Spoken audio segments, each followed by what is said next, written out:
prince and princess, animals that are people, enchanted, where can they be? Witches on their broomsticks, way up high they sail, over big bad wolves on each hill and dale, in a fairy tale. Fly away to magic lands of fantasy, sail to those enchanted lands across the sea. There's a land that's far away where folks live happy ever after in a fairy tale.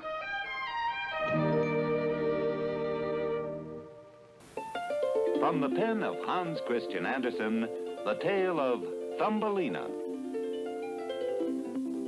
Once there was a woman who had the greatest longing for a tiny child, but she was not able to have one. So she went to a sorceress. I do so long for a tiny child. Here's a barley corn, not the same kind that grows in the farmer's field. Plant it in a flower pot and see what appears. The woman did as she was told, and soon there sprang up a beautiful flower. How lovely.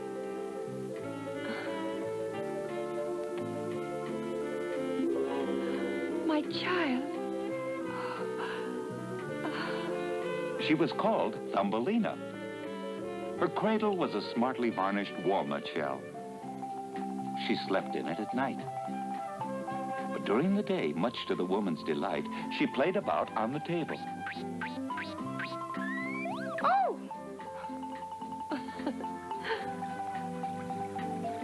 Oh, careful, dear. I'm all right, Mother. They were happy together. Then, one night... What a lovely wife for my son. Taking Thumbelina, the toad hopped back through the window down into the garden. A great broad stream ran through it. Thumbelina woke up to find herself on a water lily, the biggest in the stream and the farthest from shore. There was no escape. Welcome to our home, my dear. I brought you here to meet my son, who has been watching you while you were sleeping on the water lily. He approves of you, and so now the two of you are to be married, and you will live together quite comfortably down in the mud. What? I marry your son? The fish became angry with the toads. They swore the ugly young toad would never marry the lovely maiden. Come on, son. We must find a pretty place for you to live before you are married. Come. Away they went. Thumbelina cried. But already the fish were gnawing at the stem of the leaf beneath her.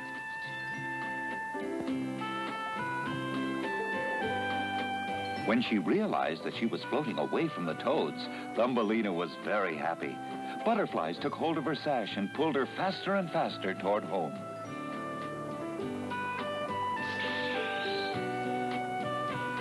Suddenly, a huge beetle grabbed her and snatched her away. He thought she was lovely and carried her up into a tree where many beetles lived. She's too slender in the waist, and she has no feelers. Ugh, she's as ugly as a human being. The first beetle believed the rest and dropped her onto a daisy. All summer long, she lived on honey from flowers and drank the dew on the leaves each morning. Autumn came. Then winter. Birds that used to sing to her so sweetly flew away. The flowers in which she lived shriveled and died. She wrapped herself in a withered leaf that did little to keep her warm. Nearby was a large cornfield, but the corn had long ago been carried away. Poor Thumbelina had eaten nothing for 2 days. She had come to the door of a home where a field mouse lived, cozily and warm. The field mouse had plenty to eat, and she took a fancy to Thumbelina. The next day... You've been so kind to me. I'm truly grateful. How can I repay your kindness? We shall soon have a visitor, my dear. He is very rich and would make you a good husband. You must entertain him. The visitor was a mole who had just made a long tunnel from his house to theirs. Thumbelina had to sing and dance for him, though she disliked the mole, for he disliked the sun or beautiful flowers. But he fell in love with her sweet voice and invited her and the field mouse to see his new tunnel. That hole was made so you could see the dead bird in the way. Died of the cold, no doubt. Thank heaven no child of mine can be a bird. They twitter all summer. Then die of hunger in the winter. Please don't. That may be one of the birds who sang to me in the summer. He'll never twitter for anyone else again, my dear, you may be sure. Why did he have to die in my nice new tunnel?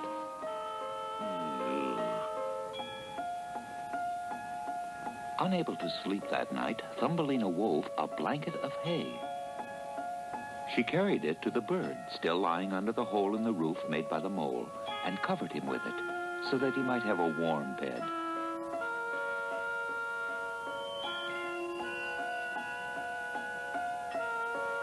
Dear bird, you're alive!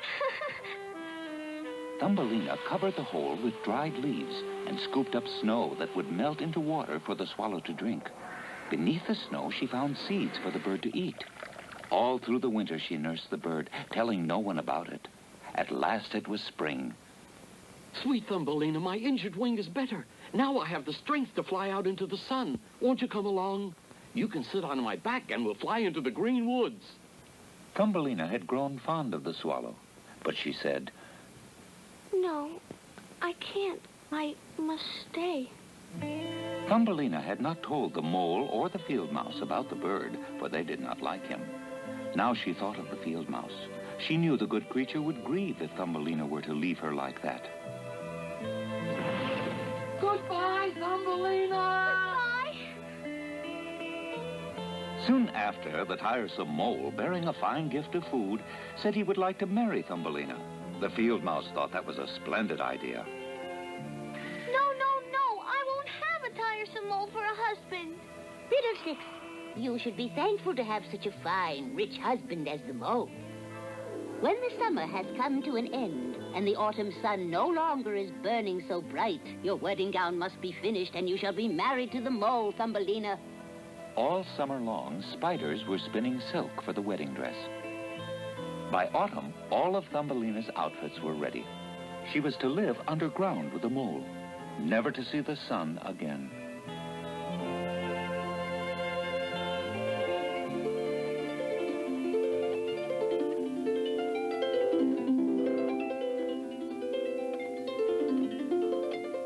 Goodbye, bright sun. I'll miss you. Swallow, I thought I'd never see you again. Thumbelina, you've been crying. Oh, Swallow, I must marry the mole and live underground where the sun never shines. No, winter is coming. Fly away with me to the warm countries, far away from the mole. Thumbelina! Dearest friend, you've been so kind to me. I don't want to leave, but I cannot marry the mole and live underground, so I'm flying away with the swallow. Thumbelina, come back! Gracefully, the bird soared over mountains where snow never melts, over valleys dotted with green and blue lakes, till finally it reached a dazzling garden of beautiful flowers. There, the swallow stopped.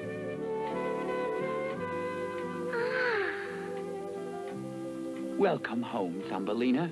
I'm the king of the flowers. This is your true home, and we've all been waiting for you.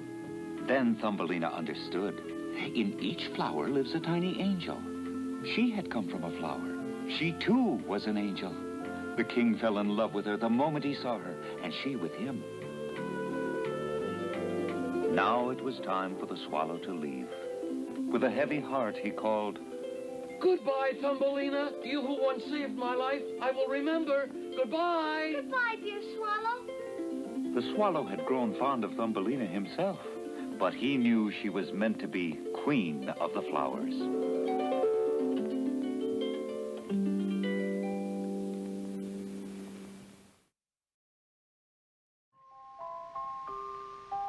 Long, long ago, there was a tiny little girl born in the petals of a flower. And when full grown, she was no bigger than your thumb. And that is how she got her name, Thumbelina. Thumbelina wore a dress made of flower petals and powdered her nose with the pollen of a cherry blossom. She was truly a child of the flowers.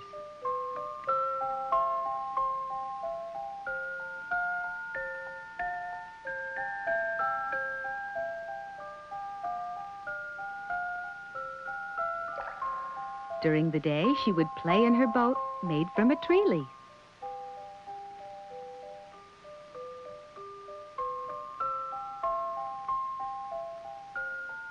And at night, she would tuck herself snugly into her bed made from a walnut shell. But then, one night...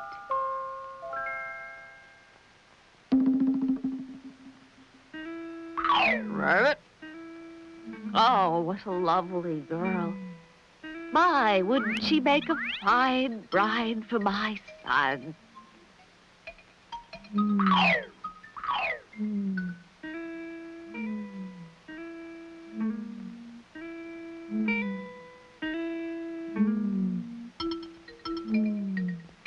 Wow, what a beautiful girl.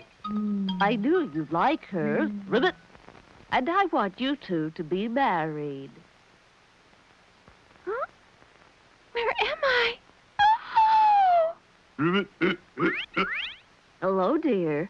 I'd like to introduce you, Ribbit, to my son, your husband-to-be. Husband?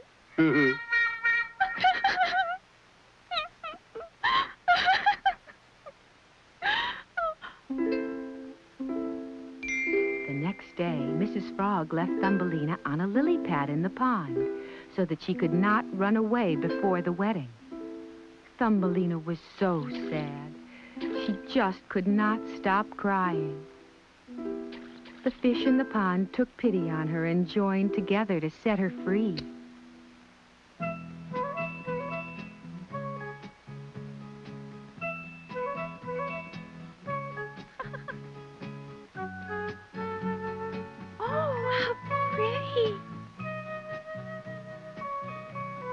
Drawn by a butterfly, Thumbelina's lily pad raft drifted farther and farther from the frog pond. This was the first time she had ever seen the world outside, and she was amazed at its beauty. By and by, her raft came to rest near a lovely bed of flowers. There, Thumbelina decided to make her home. She had plenty of nectar to sip and nuts and berries to eat, so it was really quite pleasant. But eventually, summer's warmth gave way to winter's chill. The flowers withered and died, and the berries were soon gone. Thumbelina was left with no home and no food. She had no choice but to search for shelter.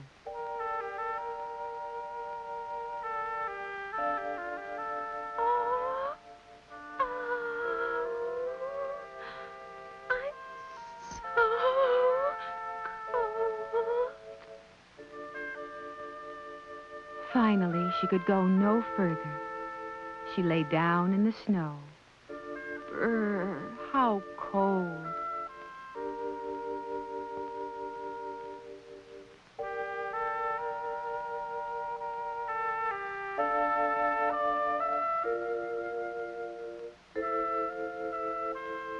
Oh, how fortunate.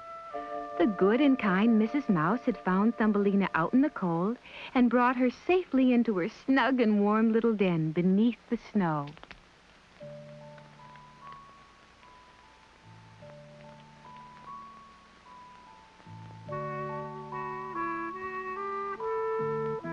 And that is how Thumbelina began her life with Mrs. Mouse.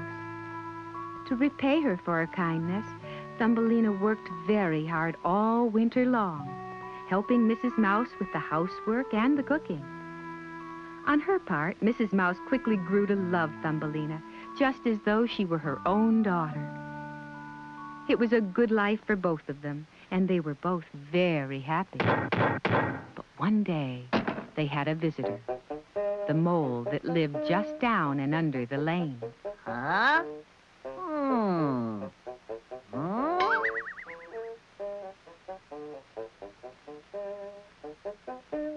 It's getting clearer now. Whoa! Yay! I found my wife at last. Oh, Thumbelina, you're so lucky. He's the richest man around. Thumbelina didn't know what to do. Of course, the idea of marrying the mole was no more appealing than marrying the frog. But on the other hand, Mrs. Mouse was so happy she couldn't break her heart. The mole grabbed Thumbelina and started off to show her his home. Of course, he lived at the end of a cold and damp tunnel where no light could filter in at all. For to a mole, nothing is as terrible as sunlight. Hey, what's going on here? Where'd that come from? Oh, it's a swallow, and it's hurt. Well, serves him right. That's what he gets for flying around like a crazy fool. Come on, let's go.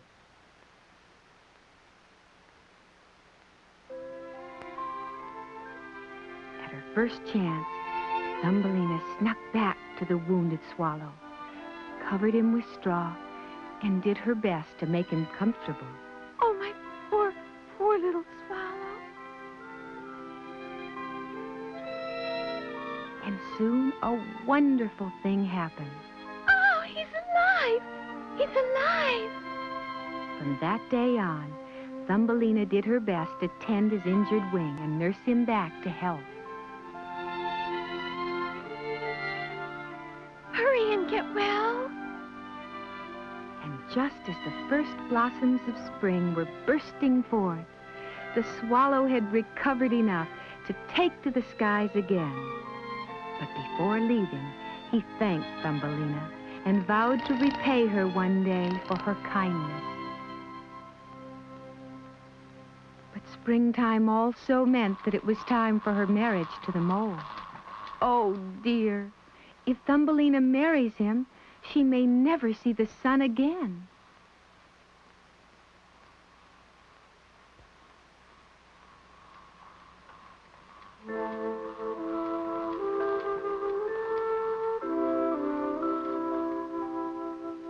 The wedding was about to begin. Oh, what a lovely bride you'll make. Thumbelina just had to take one last look at the beauty of the outdoors. It looks like I'll never see sunlight again. Oh, smell that fresh air.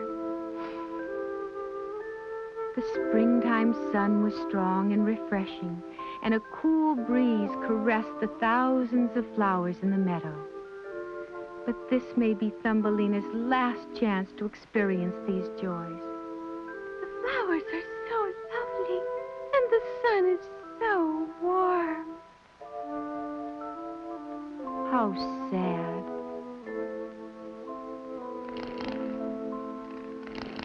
Why are you crying, Thumbelina? Thumbelina told the swallow of her promised marriage to the mole.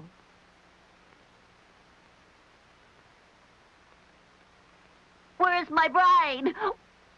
It's Mr. Mole. Quick, hop up on my back. But if I run away, I'll hurt Mrs. Mouse's feelings. But Thumbelina, you've worked hard all winter, and you have more than repaid Mrs. Mouse for her kindness. Quick, let's go now. No time to lose. Okay. Come back! Come back! Thumbelina! Oh, the sun! Oh, the sun! Oh!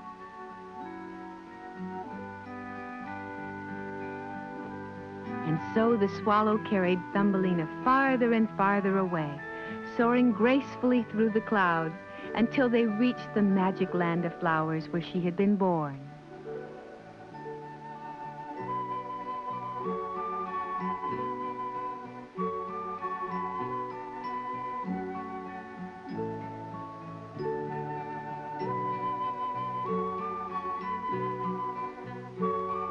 There she met a handsome flower prince, and they fell in love and lived happily ever after in their magic kingdom. So the next time you see a flower, take a good look inside. You just might find another charming Thumbelina.